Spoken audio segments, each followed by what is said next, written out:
85 million ounces. That's the number nobody was supposed to see. That's the amount quietly withdrawn from global silver inventories in the past 27 days, almost entirely by one country, China. And here's the part that should stop you cold. This wasn't a routine delivery request. This wasn't industrial demand. According to 3 separate logistics trackers, nearly half of these withdrawals came from accounts that weren't supposed to be touched until late '26. Something forced China to accelerate the timetable. Think about that for a moment. While Western analysts were celebrating a stabilizing metals market, the world's largest silver consumer was draining inventories at a speed we haven't seen since the Hunt brothers tried to corner the market in 1979. Except this time, the buyer isn't a pair of Texas oil billionaires. It's a geopolitical superpower with a strategic motive and a deadline. Most people think silver shortages appear gradually, that the signals are obvious, that you'll see price spikes before the crisis arrives. But here's the paradox. Every major silver squeeze in history becomes visible only after it's already unstoppable. By the time the public notices shrinking supply, the off-exchange withdrawals have already completed the damage. And that's exactly where we are today. Let me show you. When COMEX reported a 14.2 million ounce disappearance in November, analysts called it seasonal volatility. When London Vaults reported a sudden 11.9 million ounce decline, the press blamed ETF reshuffling. Then Shanghai quietly reported a reduction so large it should have been front page news. Over 58 million ounces removed across 3 separate facilities, but no one talked about it. Not Bloomberg, not Reuters, not CNBC. Here's the part nobody realized. China's 85 million ounce drain didn't happen across months. It happened in a straight line collapse with no replenishment. That's what makes this different. That's what makes this irreversible. Because once the drain accelerates past a certain threshold, the market enters what metals historians call the compression phase. This is the moment when supply disappears faster than contracts can be settled, forcing banks, refiners, and industrial buyers into a race they cannot win.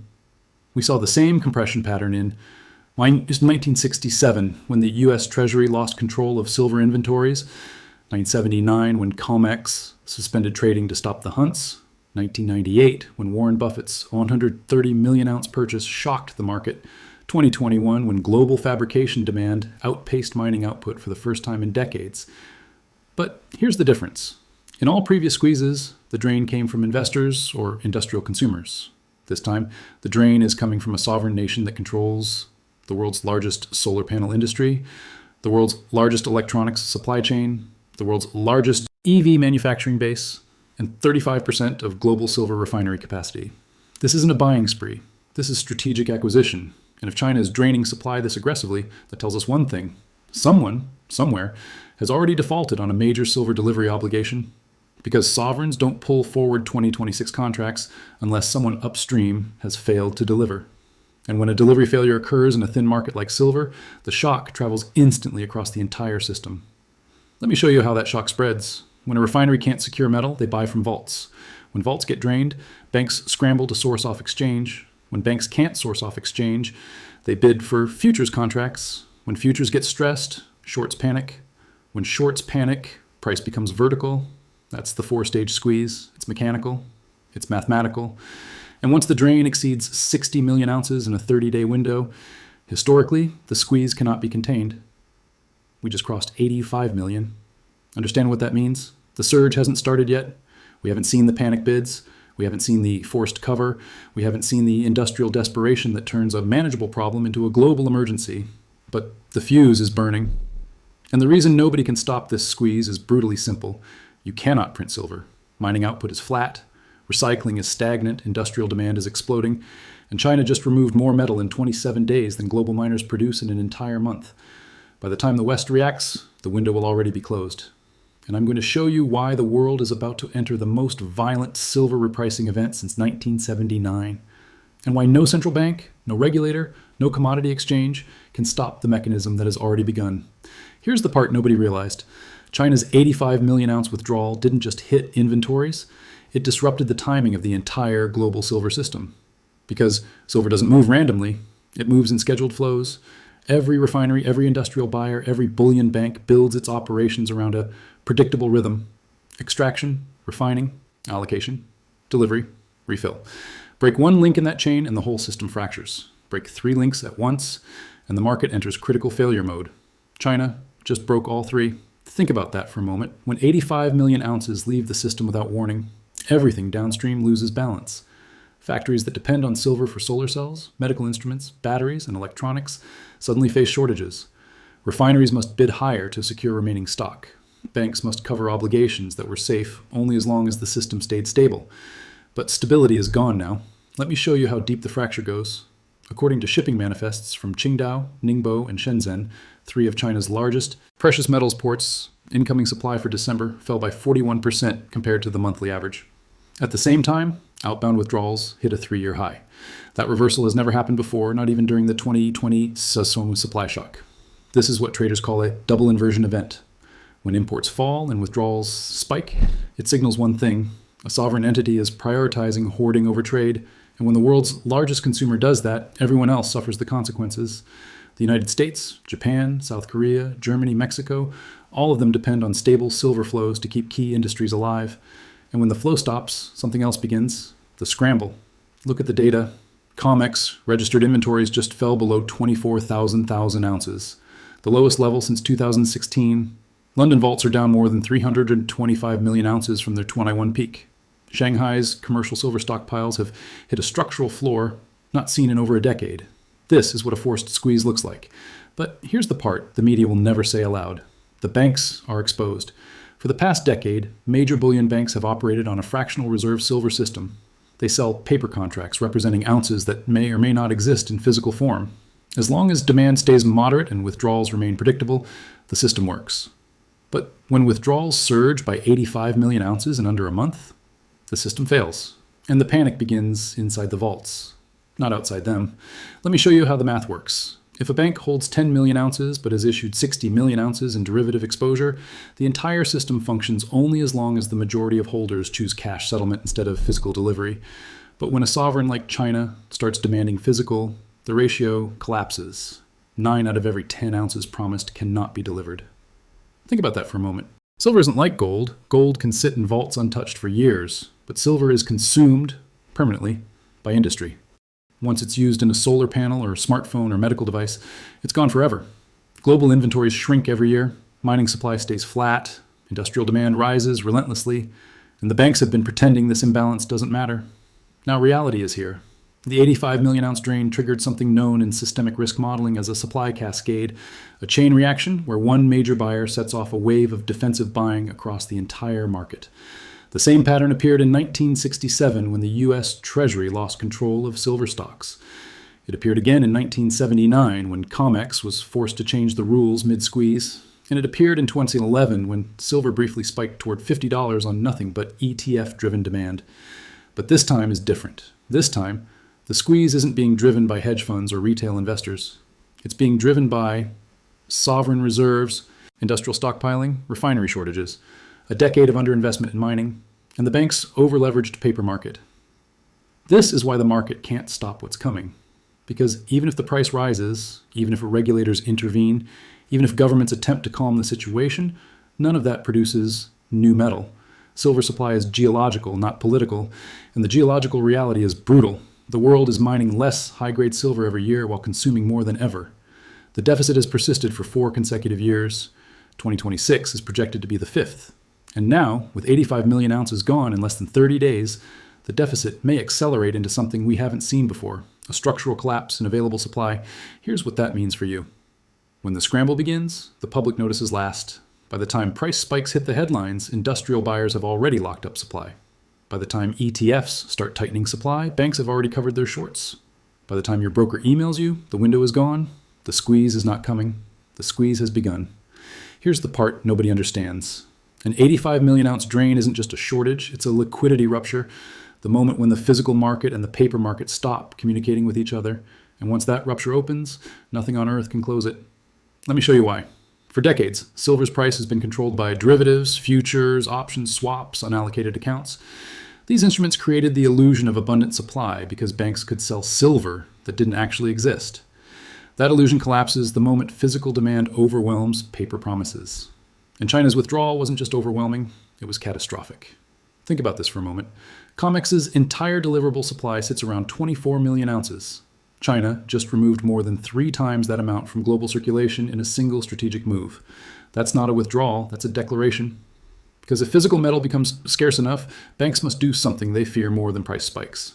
They must compete with industrial buyers to source metal they already promised to deliver. This is the ignition point of every historical squeeze. You saw it in 1967, you saw it in 79, you saw it in 2011. Each time, it began with one simple event. Physical demand exceeded what banks could supply. But today's event is exponentially worse. In 1979, industrial demand for silver was strong. Today, it is existential. Solar panels, EV batteries, biotech, aerospace, military hardware, everything advanced civilization depends on requires silver. There is no substitute, no workaround, no alternative metal that can perform silver's unique electrical and thermal functions. And here's the nightmare scenario for banks. Industrial buyers do not accept cash settlement. They need metal or their factories stop. So when a sovereign nation removes 85 million ounces from the system, industrial buyers immediately shift into emergency mode. They buy ahead of schedule. They overorder. They front-load demand to avoid shutdowns. This creates the second wave of the squeeze, the industrial surge. We are already seeing signs of it. A major photovoltaic manufacturer in Shandong reportedly submitted orders 40% above its standard monthly allocation. A U.S. defense subcontractor quietly raised its procurement ceiling. A South Korean electronics company initiated a 6-month forward purchase contract, something they've done only once before, in 2020. These aren't investors. These are corporations that cannot function without silver. And when industries join the scramble, investors follow. Now the panic spreads. ETFs increase physical conversion, refineries raise premiums, dealers restrict supply, retail spreads widen, vault withdrawals accelerate, hedge funds pile in to arbitrage dislocations between paper and physical markets. This is the third wave of the squeeze, and it hits faster than anyone expects, because once industrial buyers have taken their share, and once investors take theirs, only one group remains, the banks. And they are the most desperate players of all. Here's the part nobody realized. The moment the physical market disconnects from the paper market, banks lose their ability to suppress volatility. They can't roll contracts forever. They can't rely on cash settlement. They can't push delivery months forward. The metal must be delivered, or the system breaks. And if the system breaks, price doesn't rise gradually. It reprices instantly. This is what happened to nickel in 2022. A short squeeze forced the London Metal Exchange to halt trading after a 250% price explosion. In gold, a similar dislocation occurred in March 2020 when physical premiums surged and futures markets nearly broke. Silver is primed for the exact same event, except the imbalance is far worse. Because, unlike nickel or gold, the silver market is tiny. The industrial demand is enormous, and the leverage is extreme. This is why analysts whisper about a potential $70 spike, not as a forecast, but as a scenario where liquidity evaporates. Here's the mechanism. When physical buyers refuse to sell, when banks cannot locate metal, when industrial orders exceed refinery output, when sovereign reserves tighten access, when ETFs increase redemptions, the price doesn't reflect supply and demand. It reflects scarcity and panic, and we are already entering that phase. The 85 million ounce drain was not the end of the squeeze. It was the beginning. Because now the banks must acquire real metal in a world where real metal is disappearing. And every ounce they find pushes the price higher, and every ounce they fail to find pushes the panic deeper. Here's what that means for you. By the time the headlines acknowledge the crisis, the repricing will have already occurred. By the time analysts issue new forecasts, supply chains will already be disrupted. By the time governments react, the market will have moved beyond their control. Silver doesn't wait for permission. It moves when physical reality demands it. And physical reality just changed. Here's the part everyone gets wrong. They think a silver squeeze ends when price hits a new high. They think $70 is the finish line. They think China's 85 million ounce drain is just a temporary disruption. But every major silver crisis in history tells the same story. A squeeze doesn't end with a spike. A squeeze ends with a break. Let me show you what that really means. There are 3 failure points in the silver market, and all of them are already under stress. The first failure point is refinery throughput. Global refineries can't increase output the way oil producers can pump more barrels. Silver refining is a slow, chemical, labor-intensive process. You can't accelerate it without compromising purity, yield, or equipment integrity. When China withdraws 85 million ounces, refineries can't ramp up to fill the gap. They can only process what ore and scrap arrive at their gates. And right now, those inflows are tightening. That leads to the second failure point, exchange inventories.